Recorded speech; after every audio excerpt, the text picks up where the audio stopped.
Good morning everyone, welcome back to my channel GS world group Sandesh. आज history से संबंधित प्रश्नों की व्याख्या करेंगे।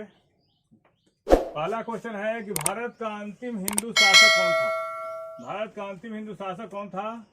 ऑप्शन है हर्षवर्धन, बी में है पृथ्वीराज चौहान, और सी में है हेमू, और डी में है नॉन। इसका आंसर होगा हर्षवर्धन। हमसे कितनी बार एक क्वेश्चन पूछा गया है और ये क्वेश्चन जो है एग्जाम के पॉइंट ऑफ व्यू से काफी इंपॉर्टेंट होता है। इसके बारे में जानने की कोशिश करेंगे, हर्षवर्धन के बारे में, पृथ्वीराज चौहान के बारे में और हेमू के बारे में।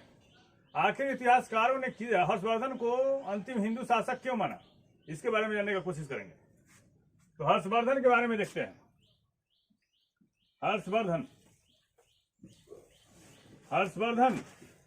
हर्षवर्धन जो था वो पुष्यभूति वंश का शासक था। पुष्यभूति वंश का शासक था। पुष्यभूति वंश का शासक था। इसकी राजधानी जो थी वो थानेश्वर थी। इसकी राजधानी जो थी वो थानेश्वर थी। और थानेश्वर जो है अंबाला के नजदीक है। अंबाला के नजदीक है। हर्षवर्धन का एक और नाम का जिक्र आता है, इसका नाम शिलादित्य भी था। इसका नाम जो है शिलादित्य भी था। इसको द्वितीय अशोक भी कह सकते हैं। इसको द्वितीय अशोक भी कहा जाता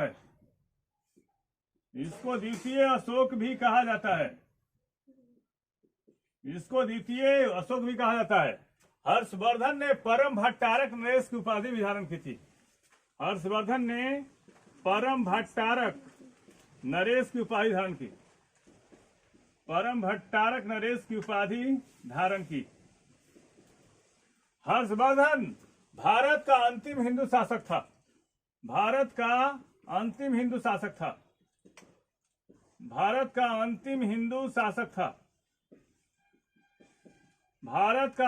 शासक था। क्योंकि गुप्तों के बाद उत्तर भारत में राजनीतिक एकता स्थापित करने वाला हर्षवर्धन अंतिम शासक था। इसलिए भारत का अंतिम हिंदू शासक जो है वह हर्षवर्धन को कहा जाता है। क्योंकि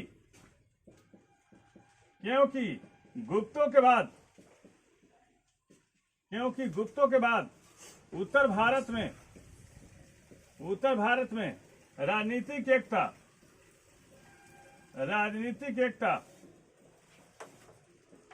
स्थापित करने वाला अंतिम शासक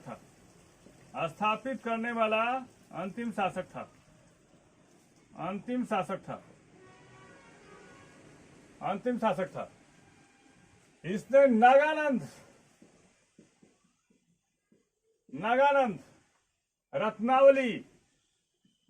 रत्नावली तथा प्रियदर्शिका नामक पुस्तकें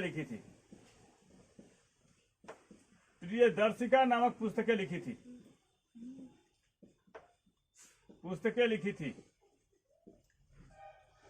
हर्षवर्धन जो था वो बौद्ध धर्म के महायान संप्रदाय का अनुयायी था।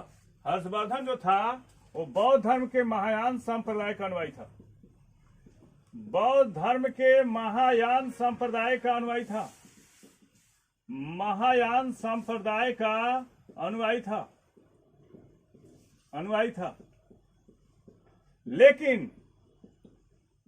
लेकिन वो शैव और वैष्णव धर्म का भी संरक्षण दिया।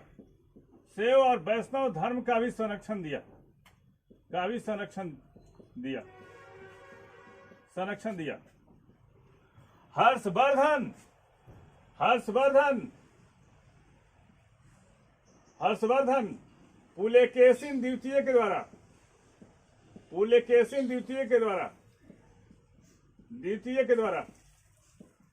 नर्मदा नदी के तट पर पराजित होता है।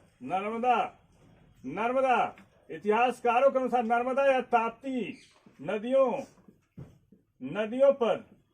के किनारे पर पुलकेशिन द्वितीय द्वारा पराजित होता है।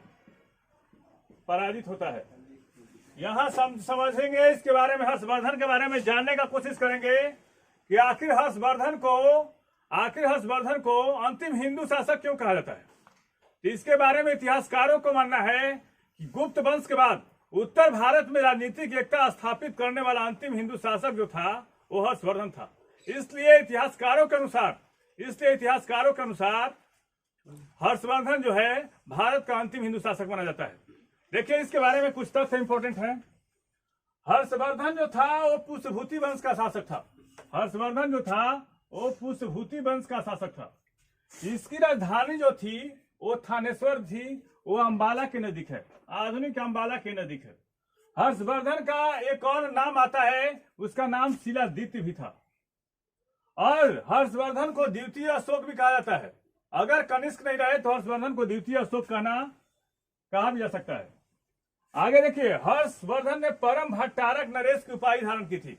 हर्षवर्धन ने परम भट्टारक नरेश की उपाधि धारण की। हर्षवर्धन को अंतिम हिंदू शासक क्यों कहा जाता है? बार बार यहां से क्वेश्चन आते हैं, हमसे कितनी बार पूछा गया इंटरव्यू में। क्योंकि गुप्तों के बाद उत्तर भारत में राजनीतिक एकता स्थापित करने वाला वो अंतिम हिंदू शासक कौन था? वो हर्षवर्धन था।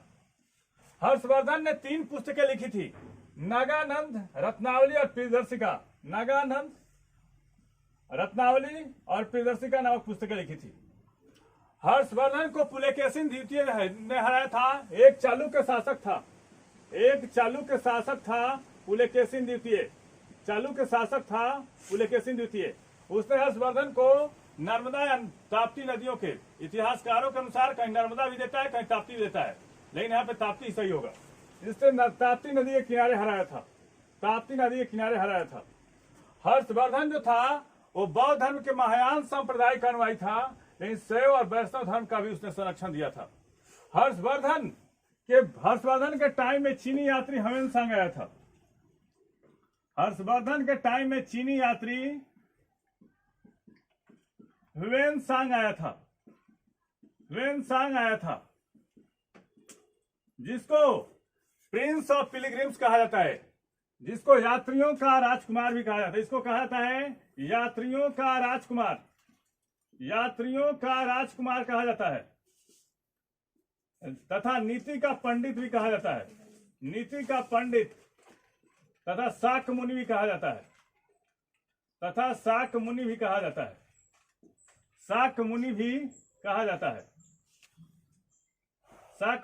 जाता है।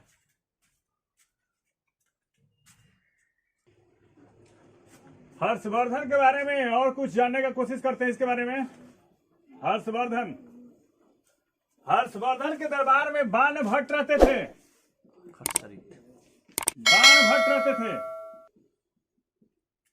जिन्होंने हर्ष चरित्र लिखा था।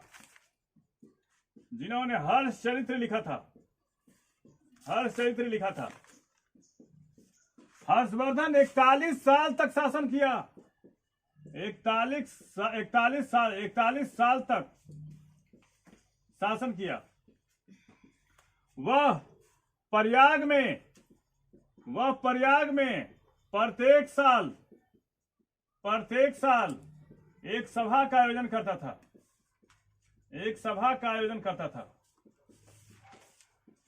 करता था। उसके टाइम में 3 कर लिए जाते थे, एक भाग, एक बलि और एक हिरण्य। हिरण्य जो था वो नगद लिया जाने वाला कर था।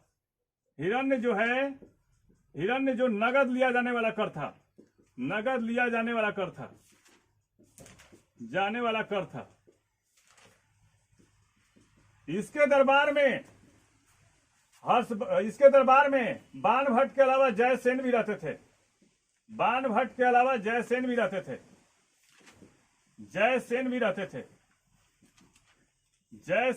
थे। हर्षवर्धन के टाइम में 15 साल तक ह्वेनसांग 15 साल तक ह्वेनसांग हर्षवर्धन के राज में रहा था। और ह्वेनसांग की जीवनी जो लिखा उसका नाम था हुली। ह्वेनसांग के समय में साधारण पुलिसकर्मियों को पुलिस कर्मियों को चाट या भाट कहा जाता था। चाट या भाट कहा जाता था। हर्षवर्धन के समय में अस्त्र सेना के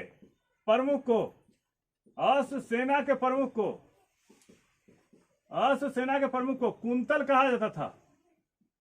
कुंतल कहा जाता था। हर्षवर्धन के समय में सेनापति को सिंहनाथ कहा जाता था। हर्षवर्धन के समय में सेनापति को सिंहनाथ कहा जाता था। सिंहनाथ कहा जाता था। तथा हर्षवर्धन के समय में पैदल सेना के अधिकारी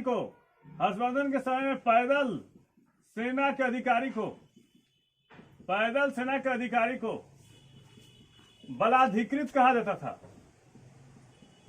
बलाधिकृत कहा जाता था। हर्षवर्धन के बारे में जानने की कोशिश करते हैं कि हर्षवर्धन का मंत्रिमंडल किस प्रकार था। तो हर्षवर्धन के समय में सेनापति को कहा जाता सिंहनाथ। पैदल सेना के अधिकारी को बलाधिकृत कहा जाता था। हर्षवर्धन के टाइम में बाण भट्ट रहते थे, जिन्होंने हर्षचरित्र लिखा था। जिन्होंने क्या लिखा था? हर्षचरित्र लिखा था। हर्षवर्धन ने 606 ईस्वी में गद्दी पर बैठा। 606 ईस्वी में गद्दी पर बैठा और 41 साल तक शासन किया। 41 साल तक शासन किया था। वह प्रयाग में प्रत्येक साल सभा का आयोजन करता था और अपनी सारी संपत्ति जो है वो दान में दे देता था। उसके समय में 3 कर लिए जाते थे। भाग था, बलि था और हिरण्य था। हिरण्य जो है नकद लिया जाने वाला कर था, वह 1/6 लिया जाता था। 1/6 लिया जाता था। हर्षवर्धन के दरबार में बाण भट्ट के अलावा जयसेन भी रहते थे। हर्षवर्धन के समय में 15 साल तक ह्वेन रहा। 15 साल तक ह्वेन हर्षवर्धन के राज दरबार में रहा और ह्वेन की जीवनी जो लिखा था वो हुली था। हर्षवर्धन के टाइम में सहान पुलिस कर्मियों को चाट या भाट कहा जाता था। हर्षवर्धन के टाइम में अस्त्र सेना के प्रमुख को कुंतल कहा जाता था और हर्षवर्धन के समय में सेनापति को सिंहनाथ कहा जाता था। हर्षवर्धन के बारे में सारे डिटेल यहाँ पे उपलब्ध हैं। एक बार इसको फिर से समझने का कोशिश करें कि 606 ईस्वी में गद्दी पर बैठा, 41 साल तक शासन किया। वह प्रयाग में प्रत्येक साल एक सभा का आयोजन करता था, अपनी सारा संपत्ति दान कर देता था। उसी समय में 3 कर लिए जाते थे, भाग, बलि और हिरण्य। हिरण्य जो था नगद लिया जाने वाला कर था। वह बाण भट्ट के अलावा उसके दरबार में जयसेन भी रहते थे। ह्वेन हर्षवर्धन के शासनकाल में 15 साल तक रहा था और उसकी जीवनी जो लिखा था हुली लिखा था। और चाट भाट हर्षवर्धन के टाइम में सहान पुलिसकर्मियों को कहा जाता था। अस्त्र सेना के प्रमुख को कुंतल कहा जाता था और हर्षवर्धन के समय में सेनापति को सिंहनाथ कहा जाता था और पैदल सेना के अधिकारी को बलाधिकृत कहा जाता है।